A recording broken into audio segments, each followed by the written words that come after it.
नमस्कार मंडळी, आज मी आणि माझी फ्रेंड पूनम चाललोय शॉपिंगला, ते FC रोडला.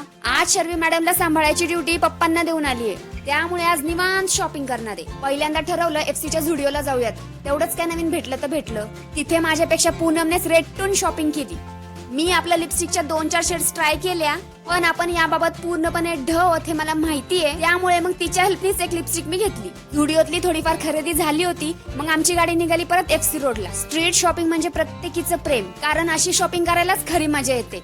मग काय, आम्ही दोघे लागलो कामाला.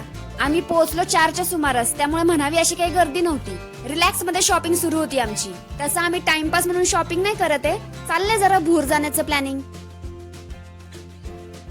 काही दिवसांपूर्वी खूप न्यूजला येत होतं इथं खूप कारवाई झाली, आता इथली शॉपिंग पूर्णपणे बंद होणार आहे. पण असं काही इथं वाटलं नाही अजिबात. आता मात्र बऱ्यापैकी गर्दी वाढायला चालू झाली होती. आमची शॉपिंग पण उरकली होती, त्यामुळे आता आम्ही निघायचं ठरवलं. शॉपिंग करून करून भूक तर लागली होती. मग जाता जाता पाणीपुरी आणि दाबेलीवर ताव मारून गेलो. चला भेटूयात पुढच्या ब्लॉग मध्ये. बाय.